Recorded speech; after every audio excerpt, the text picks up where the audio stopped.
शहरों की भागदौड़, समाज का तनाव और ऊपर से अचानक आने वाले संकट, ये सब संभालना किसी भी प्रशासन के लिए एक बहुत बड़ी चुनौती है। तो सवाल ये उठता है कि जो कामयाब लीडर्स होते हैं वो इस उलझन को सुलझाते कैसे हैं। आज हम इसी की पड़ताल करने वाले हैं। अच्छा, जरा सोचिए, शहर भर का ट्रैफिक जाम है, कहीं कोई सामाजिक अशांति फैल रही है या फिर अचानक कोई हेल्थ क्राइसिस आ गया है। ये सब सिर्फ समस्याएं नहीं हैं बल्कि एक तरह की पहेलियां हैं। और देखिए, हर पहेली की तरह इन्हें भी सुलझाने का एक तय तरीका होता है। और वो तरीका ये बिल्कुल नहीं है कि बस हालात बिगड़ने का इंतजार करो और फिर एक्शन लो। नहीं, असली खेल है पहले से तैयार एक प्लेबुक का होना। मतलब एक ऐसी गाइड, एक ऐसी रणनीति जो हर कदम पर रास्ता दिखाए। तो इस प्लेबुक में 4 बहुत ही अहम अध्याय हैं। पहला, शहरों की रोजमर्रा की अव्यवस्था को कैसे काबू किया जाए। दूसरा, समाज में जो दरारें पड़ जाती हैं उन्हें कैसे भरा जाए। तीसरा, जब कोई बड़ा संकट आए तो उससे कैसे निपटा जाए। और चौथा, इन सब के आधार पर शासन के नए नियम क्या हैं। चलिए एक एक करके इन्हें समझते हैं। लेकिन किसी भी प्लेबुक को इस्तेमाल करने से पहले उसकी बुनियाद को, उसकी फिलॉसफी को समझना बहुत जरूरी है। तो आखिर इसका मूल दर्शन है क्या? इसका जो मूल सिद्धांत है वो है स्मार्ट गवर्नेंस। और यहाँ एक बात गांठ बांधने वाली है कि स्मार्ट का मतलब सिर्फ टेक्नोलॉजी नहीं होता। एक कामयाब प्रशासन असल में 3 चीजों से मिलकर बनता है। स्मार्ट गवर्नेंस यानी सही नीतियां और सिस्टम, स्मार्ट लोग यानी हम और आप, नागरिकों की भागीदारी, और स्मार्ट प्लानिंग यानी दूर की सोचने की काबिलियत। जब ये तीनों मिलते हैं तब बात बनती है। और इस पूरी सोच को अमल में लाने के लिए एक बड़ा ही सीधा साधा 4 कदमों का फ्रेमवर्क है। पहला, असल समस्या है क्या, उसे ठीक ठीक पहचानो। दूसरा, उसकी जड़ तक जाओ, पता लगाओ कि असली वजह क्या है। तीसरा, एक ऐसा हल निकालो जो प्रैक्टिकल हो, जो काम कर सके। और चौथा, पहले से ही ये तय करो कि आखिर हम इस सबसे हासिल क्या करना चाहते हैं, हमारा लक्ष्य क्या है। चलिए अब इस फ्रेमवर्क को एक्शन में देखते हैं। प्लेबुक का पहला अध्याय है शहरी अव्यवस्था को संभालना।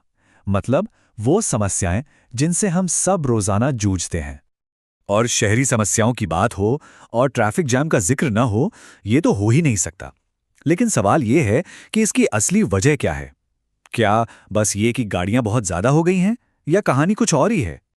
जब गहराई से देखा जाए तो 4 बड़ी वजहें उभर कर सामने आती हैं। 1, सड़कों पर कहीं भी कैसे भी गाड़ियां पार्क कर देना। दूसरा, सुबह शाम स्कूल और ऑफिस के टाइम पर होने वाला पीक ट्रैफिक। तीसरा, चौराहों और जंक्शन का गलत डिजाइन। और चौथा, हम सब में ट्रैफिक नियमों को लेकर जागरूकता की भारी कमी। तो देखिए, जब समस्या की परतें इतनी गहरी हैं तो समाधान भी उतना ही सोचा समझा होना चाहिए। यहां एक 3 लेवल का एक्शन प्लान काम करता है। फौरन असर के लिए क्या कर सकते हैं? 1 वे सिस्टम लागू करना और नो पार्किंग जोन से गाड़ियां उठाना। कुछ महीनों के प्लान में स्मार्ट सेंसर और सीसीटीवी कैमरों से नियम तोड़ने वालों पर नजर रखना। और लंबे समय के समाधान के लिए मल्टी लेवल पार्किंग बनाना और पब्लिक ट्रांसपोर्ट को इतना बेहतर बनाना कि लोग अपनी गाड़ी निकालना ही ना चाहें। और इस तरह के एक सोचे समझे एक्शन का नतीजा क्या हो सकता है? ट्रैफिक जैम में 30 से 40% तक की कमी। ये छोटा मोटा सुधार नहीं है। ये आंकड़ा दिखाता है कि सही प्लानिंग से कितनी बड़ी मुश्किल को भी हल किया जा सकता है। शहरों की सड़कों के बाद अब बात करते हैं समाज की। प्लेबुक का दूसरा अध्याय एक ज्यादा नाजुक लेकिन शायद सबसे जरूरी मुद्दे पर है, समाज में शांति और सद्भाव बनाए रखना। और इस मामले में सबसे पहली और सबसे जरूरी सोच ये है कि सामाजिक सद्भाव एक सतत प्रक्रिया है, कोई घटना नहीं। इसका सीधा सा मतलब ये है कि शांति बनाए रखना एक लगातार चलने वाला काम है। ये कोई ऐसी चीज नहीं जो अपने आप हो जाती है, इस पर लगातार काम करना पड़ता है। तो इसके लिए भी एक फ्रेमवर्क है जिसके 3 हिस्से हैं। पहला, निवारक यानी प्रिवेंटिव एक्शन, मतलब ऐसी कोशिशें करना कि कोई गड़बड़ शुरू ही ना हो पाए। दूसरा, प्रतिक्रियात्मक यानी रिस्पॉन्सिव मेजर्स, कि अगर कुछ हो जाए तो उसे तुरंत कैसे संभालें। और तीसरा, पुनर्स्थापना यानी रेस्टोरेटिव एफर्ट्स, मतलब हालात सामान्य होने के बाद लोगों में विश्वास कैसे वापस लाया जाए। तो ये सिद्धांत असल में जमीन पर कैसे उतरते हैं? देखिए, प्रिवेंशन के लिए सोशल मीडिया पर पैनी नजर रखना ताकि कोई अफवाह ना फैले। अगर कुछ हो जाता है तो रिस्पांस के तौर पर फौरन पुलिस की मौजूदगी और एफआईआर दर्ज करना। और जब हालात सुधर जाएं तो शांति समितियों और आपसी बातचीत के जरिए माहौल को फिर से पहले जैसा बनाना। अच्छा, सड़कों और समाज के बाद प्लेबुक का तीसरा अध्याय हमें प्रकृति की बड़ी चुनौतियों के लिए तैयार करता है। ये है संकट प्रबंधन, यानी कि जब कोई बड़ी आपदा आ जाए, जैसे सूखा या बाढ़, तो प्रशासन उसके लिए कैसे तैयार रहता है और कैसे एक्शन लेता है। यहाँ पर भी एक आजमाया हुआ पूरी दुनिया में माना जाने वाला मॉडल काम करता है। इसके 4 चरण हैं।